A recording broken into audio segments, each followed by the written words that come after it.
We will go to May. And the Hazara have been persecuted for decades, if not centuries.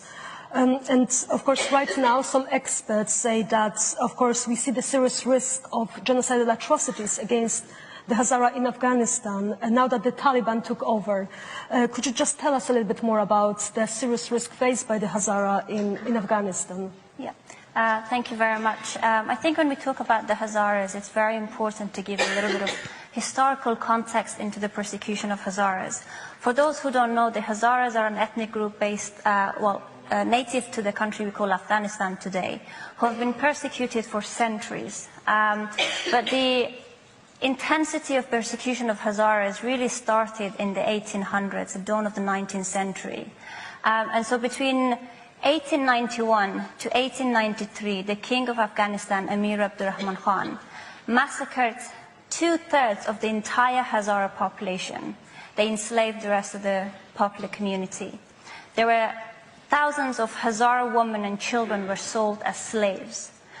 In 19th October 1893, Times London reported that 10,000 Hazaras were sold in the bazaar of Calcutta, India. So at that time, with the population of Afghanistan being about 5 million, that is around 0.2% of the population. So we can see the intensity or the length of the persecution the Hazaras have faced historically.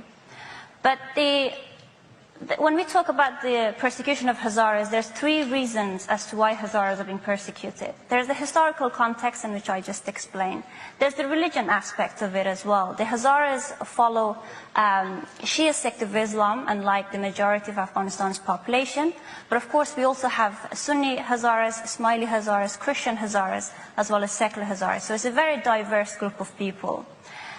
In the 1890s, again, this links back to history. The king of Afghanistan declared the jihad against the Hazaras.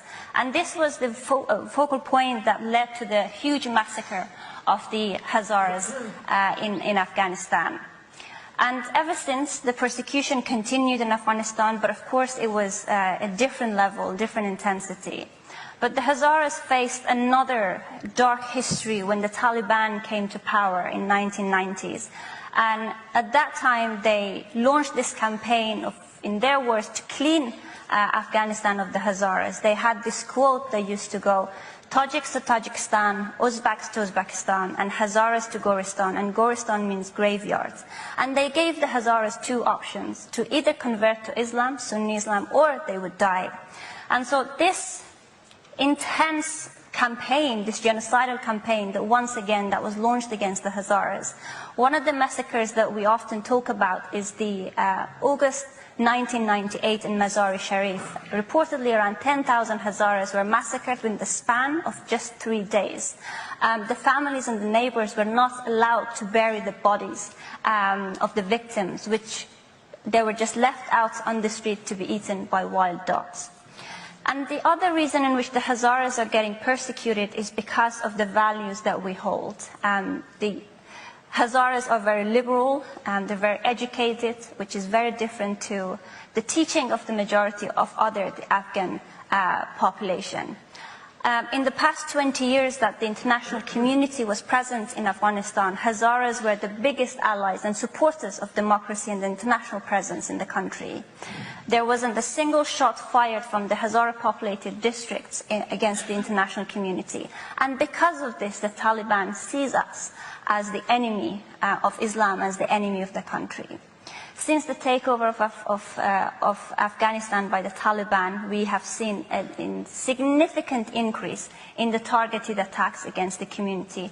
Lord Pickle talked about early signs of genocides, and this is something that the situation of Hazara resonates very much with what happened during the rise of Nazi regime in Germany, because the hate literature, the early signs, started back in the 1890s, and they have continued because it has been implemented in the consciousness of the Afghans in the country, which means that this propaganda, misinformation, hate, prejudice have continued. And because there has never been intervention in Afghanistan, it has continued. And this is why we see no regret or guilt when the Taliban are targeting the Hazaras in Afghanistan.